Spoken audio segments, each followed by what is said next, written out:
قبل از هر چیز، هر سخن، خداوند تبارک و تعالی رو بسیار سپاسگزاریم و تشکر میکنیم.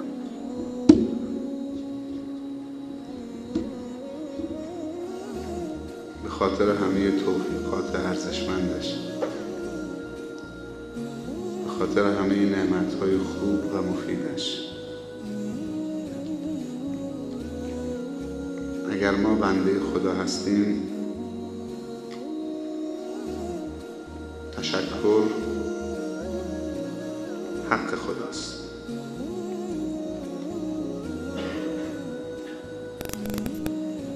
اگر ادعای بندگی خدا رو داریم، باید سپاسگزار و قدرشناس نعمتهای خدا باشیم. حق رو باید ادا کرد.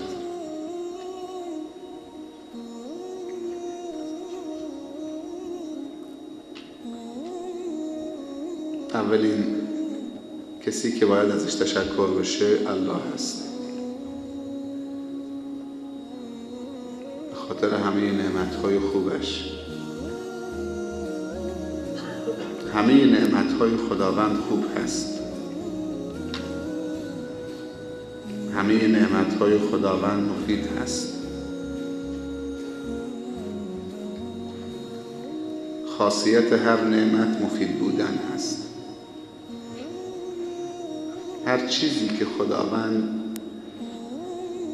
برای ما و شما تجویز نموده، حلال معرفی کرده، اجازه استفاده از اون داده، اجازه داده که در زندگیمون به کار بگیریم، اون نعمت هست. چون اگر نعمت نبود، اجازه استفاده از اون را خداوند صادر نمی کرد. نعمت هست که مفید هست، روح افزاست، سلامت آفرین هست، سعادت آفرین هست، توانمندی ایجاد میکنه. این مسئله مسلمی هست. تا چیزی مفید نباشد، خداوند اجازه استفاده از اون نمیده، چه مادی چه معنوی. نعمت‌های خداوند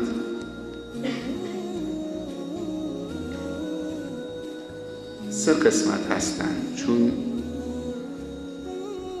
ابعاد انسانی سه قسمت هست: فکر و جان و جسم. همه نعمت‌های خداوند این سه قسمت و سه بعد انسانی را توانمند می‌کنند. هر نعمتی در زمینه خاص. و این سه بعد انسانی که با نعمت‌های خداوند توانمند می‌شوند، سبب توانمندی انسان می‌شوند. در هیچ نعمتی مشکل منظور نشده.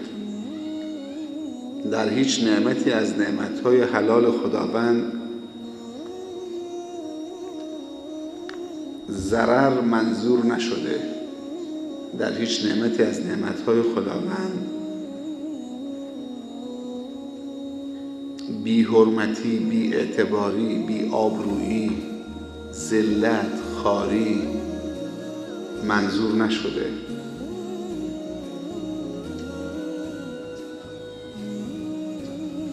یک سوال مطرح است: اگر همه نعمت‌های مادی و معنوی خاصیت مفید بودن دارد، چرا این همه مسلمان بدبخت است؟ روز به روز بی آبرو می شود، بی اعتبار می شود، ذلیل می شود، خوار می شود، بی حرمت می شود.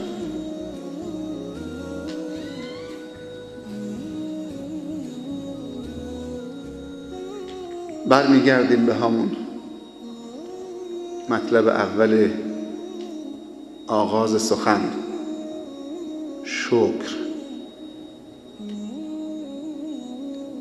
شکر توان تزریق شده نعمت منتقل میکنه از نعمت به انسان و بعد به جامعه‌ای که اون انسان در اون زندگی میکنه.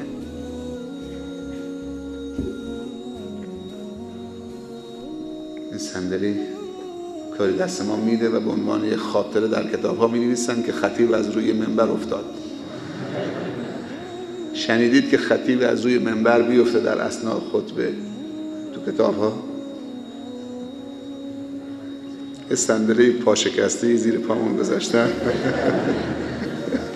نمیدونم منظورشون چیه. اونم تو عصری که بالاخره دیگه ابزار ارتباط جمعی و بالاخره این خیر انشاءالله. خدای کمک من بکن که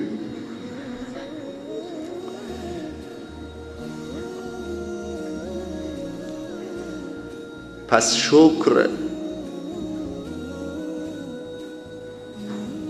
انتقال دادن توانی که خداوند در نعمت قرار داده به خود شخص و بعد جامعه رو توانمند کردن.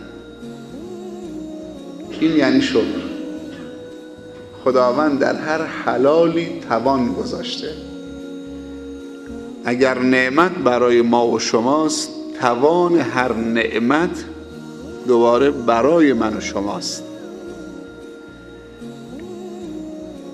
مشکل در نعمت نیست. چرا ما با وجود این همه نعمت‌ها توانمند نمی‌شویم؟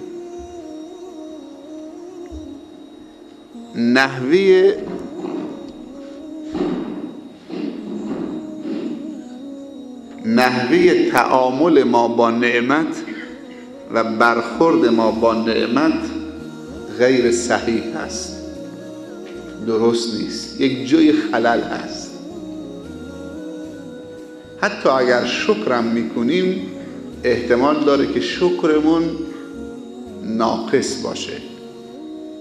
برخورد صحیح با نعمتهای خدا یعنی شکر.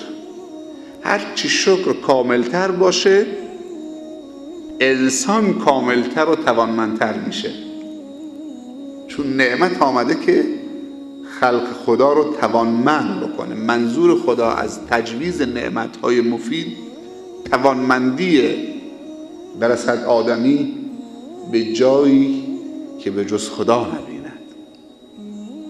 انسانهای بزرگی شکر کامل نعمتها رو به نعمت تزریق کردن، از نعمت توان برداشت کردن و زمین و زمان رو به کام خودشون وارد کردن. بر اقیانوس ها مسلط شدن، بر زمین مسلط شدن، بر همه موجوداتی که در پیرامونشون بود مسلط شدن. هیچ چیزی در مقابلشون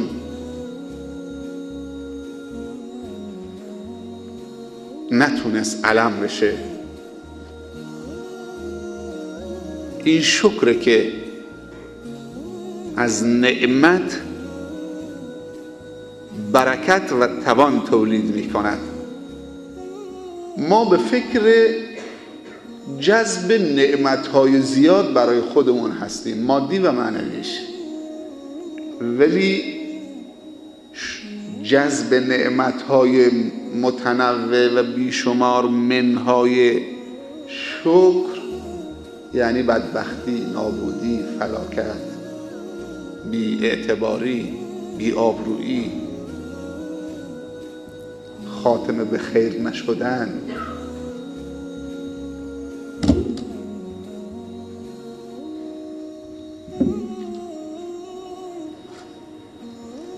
کاملترین شکر میدونید چیه؟ نعمت را در جهت اهداف خدا از خلقت نعمت به کار گرفتن.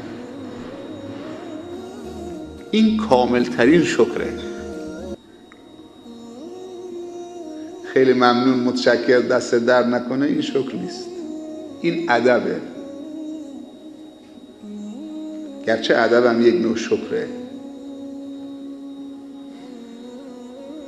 ولی نعمت را در جهت اهداف خدا خالق از خلق اون نعمت به کار گرفتن، این کاملترین شکره. تو نعمتهای خدا چه مادی چه معنوی هدف خلقتش پیدا بکن، کاربریش پیدا بکن، توانمند میشی، نعمت با برکت میشه. هرچی برکت بهش تزریق کرده خدا و توان، تولید میشه و در اختیار تو قرار میگیره. و دنیا و زمین و زمان رو به کام خودت ببر. چرا از شکر غافلیم؟ تشکر طلاب سال سوم متوسطه از الله چیه؟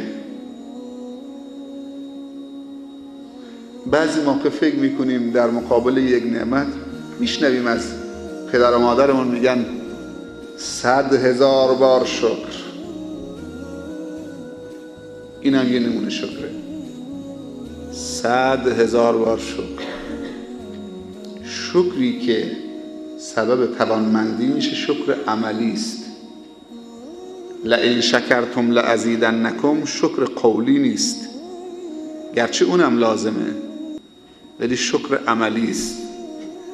مثل الذین ينفقون اموالهم فی سبیل الله کمثل حبة. انفاق یک نوع شکر نعمت مال هست. اگه میخوای به مالت احترام بگذارید، انفاقش کن. این تشکر مالته. احترام به مال و تشکر از الله به خاطر مال، انفاق مال در راه درست.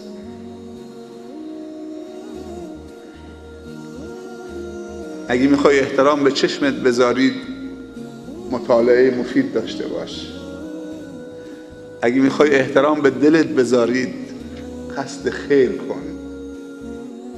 اگر میخوای احترام به فکرت بگذارید، تصور مثبت داشته باش، اندیشه مثبت، تفکر مثبت. اگر میخوای احترام به پات قائل بشید و ازش تشکر بکنید، ازش خواهش بکن که تو رو به جای خوب ببره، حمل بکنه.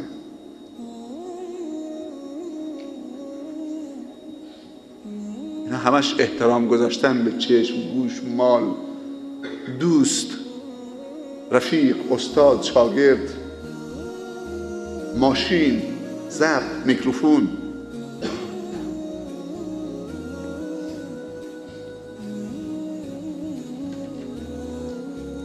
کاملترین شکر. شیخ اشاره فرمودن صالح و مصلح.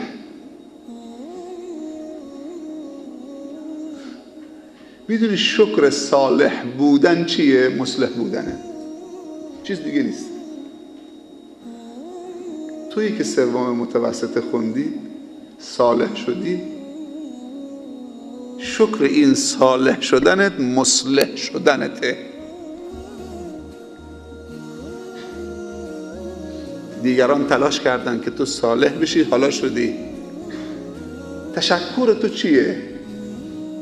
این که تو تعهد بدی که مصلح بشی در جامعه، تا زحمات دیگرانو.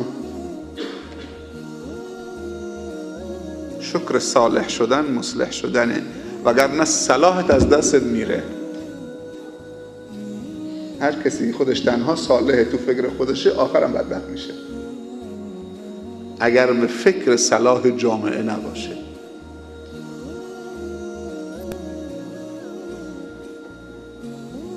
میخوای تعریفتون بکنم؟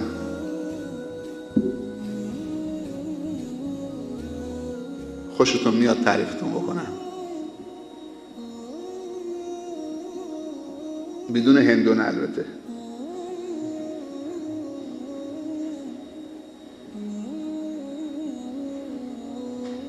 میدونی تعریف آدم چه کسی میکنه؟ عمل کرده انسان. نیاز نیست کسی تعریفت بکنه. بعضی موقع تعریف های زیادی، القاب زیادی آدم رو قلدر میکنه، معذرت میخوام، خودخواه میکنه. عملکرد انسان رو بزرگ میکنه. عملکرداتون چیه؟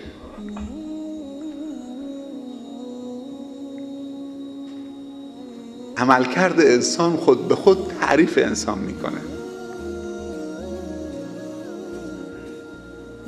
نیازی نیست تعریف آقای ضیایی بکنیم خدا رحمتش بکنه. این همه شاگرد و طلبه و انسانهای خوب تعریفشن.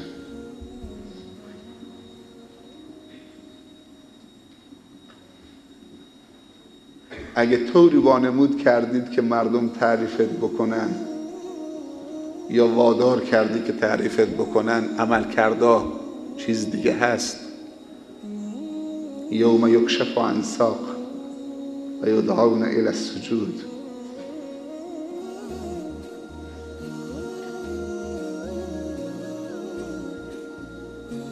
یوم تبلی السرائر، روزی که اسرار برملا می شود.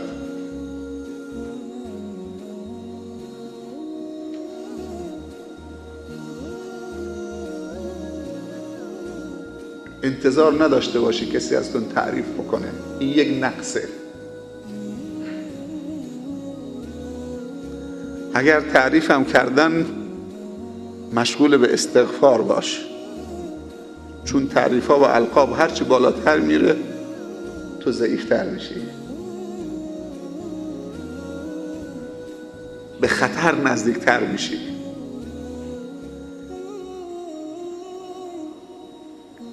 وقتی که تعریفت میکنن مشغول استغفار باش.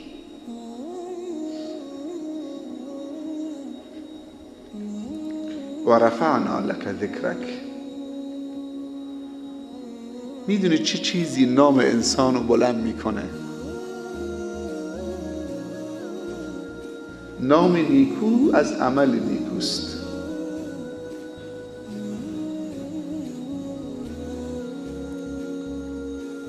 از مکافات عمل غافل مشو، گندم از گندم بروید جوز جو. طلاب سال سوم متوسطه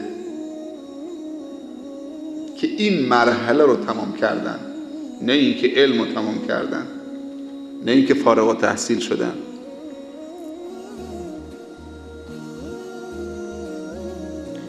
سه تا تشکر باید بکنن. اولیش از اللهه، همون تشکری که گفتم.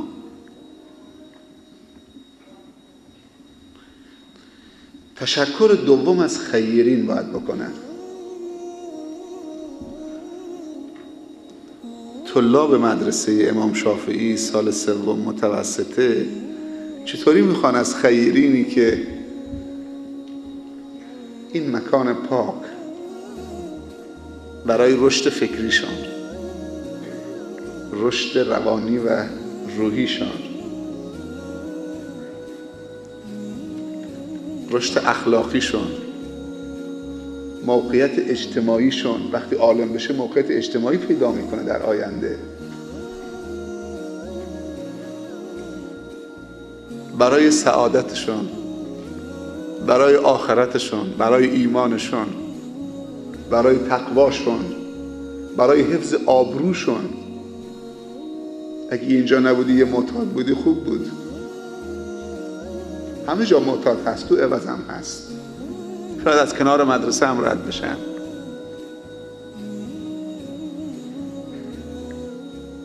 شما طلاب عزیزی که 5 سال تو این فضایی که خیرین عوض، این افتخار و این توفیق از خدا پیدا کردن از جانب الله که این مدرسه مبارک رو بنا بکنن و هزینه پرداخت بکنن و امکاناتی فراهم بکنن که این مدرسه پایدار بمانن. الان شما یک مرحله از مراحل علمی رو پشت سر گذاشتی. 5 سال چه حرفی دارید به این خیرین بزرگوار عوضی بزنید؟ چطوری میخواید ازشون تشکر بکنید؟ برادر خیر عوض، از شما تشکر میکنیم که این محل، این مدرسه، این امکانات، این فرصت برای عالم شدن ما، متقی شدن ما، خوب شدن ما فراهم کردید. به نظر شما این تشکر از اهل عوض، از خیرین عوض و مردم عوض، این تشکر نیست؟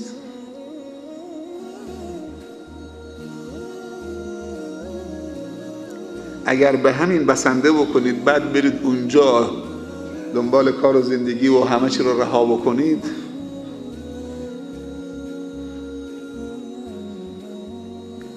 من به بچه‌های عزیزم هم گفتم تو جلسه خصوصی که اون لقمه هایی که اینجا خوردید زقوم میشه از بیت المال. منتی سر شما نیست، کسی قرار نشده منت بگذاره. او به خاطر نجات خودش از آتش جهنم مالشو داره هدفدار میکنه و به خیر وارد میکنه.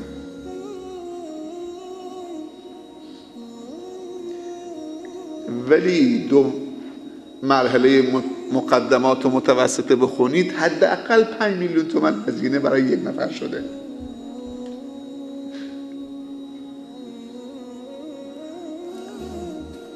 چطوری میخواد از خیری که تو این 5 سال 5 میلیون تومان برای هر نفر شما هزینه کرده تشکر بکنید؟ تنها راه تشکر از این خیر این که یک مصلح اجتماعی بشید، یک دعوتگر بشید، یک مربی که دارای نفوذ معنوی در جامعه هست باشید، نسل آینده رو تربیت بکنید. اونی که اینجا هزینه کرده خیر، اینی که مربی تربیت بشه با مالش و جامعه انسانی و اسلامی رو تربیت بکنه. اگر در غیر این صورت تو باشی که از این امکانات خیریه‌ای استفاده کردید، تو تشکر نکردید از خیر، تو خیر رو ناراضی کردید، دلخور کردید.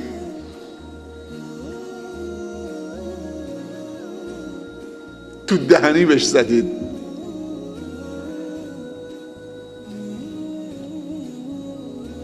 شاید هم راه خیر رو مسدود بکنید. تو دیگه وقتی خیر دید که طلاب میخورن و میخوابن و این همه هزینه میشه براشون، بعد میرن بیرون عاطل و باطل میگردن، از خیر کردن هم منصرف میشن. چه بسا عدم تشکر واقعی شما از خیر سبب بشه که خیر هم منحرف بشه.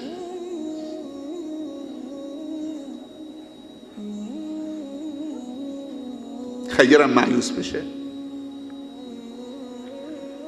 ولی اگر همه شما ضیاعی شدید،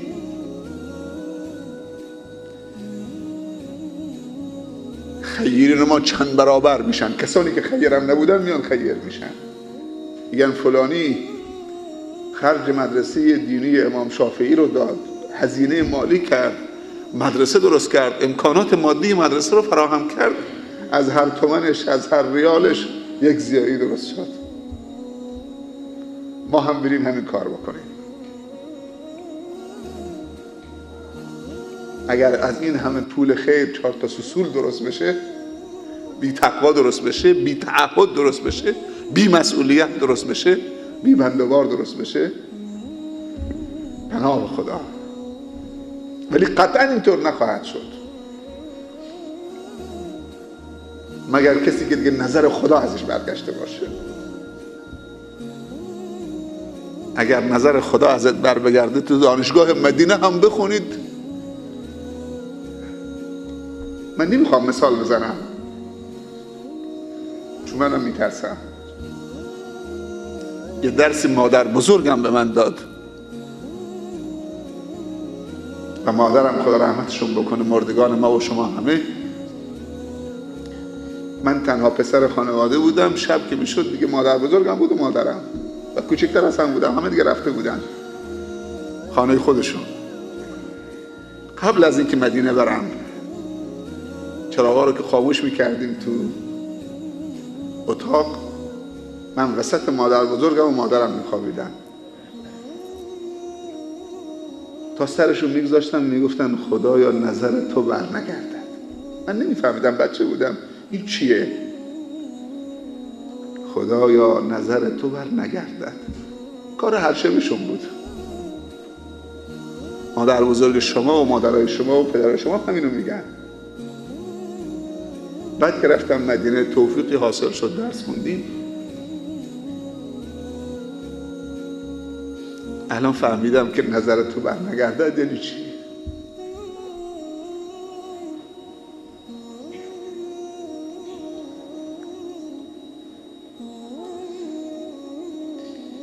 خیلی ها عالم شدن، نظر خدا ازشون برگشت.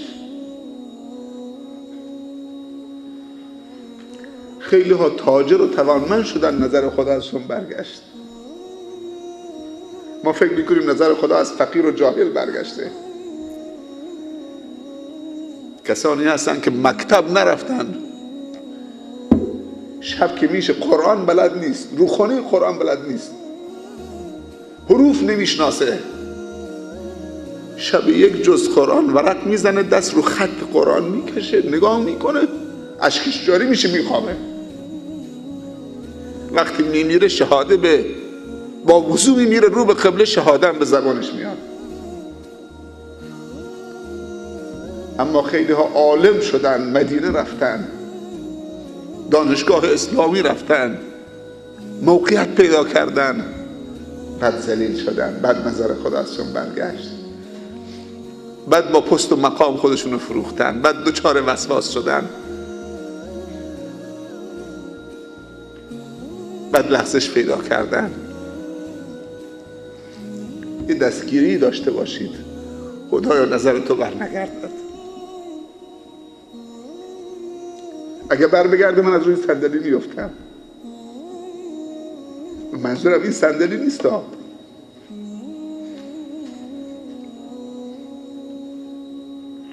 آدم از روی صندلی بیفته، پاش خورد بشه صندلی، دوباره میتونه.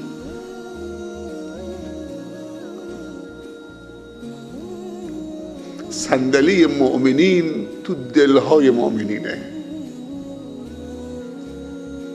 محبت مؤمنین تو دل علماست و محبت علمای واقعی تو دل مردمه و مؤمنینه. و صحابه به نمایش گذاشتن محبت را، صفا و صمیمیت را، دوستی را، اخوت را، برادری را.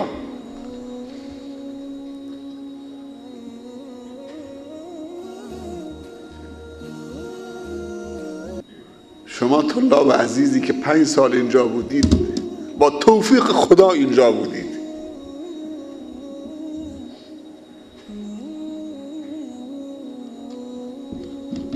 این توفیق رو چطوری میخواید تشکر بکنید؟ شکر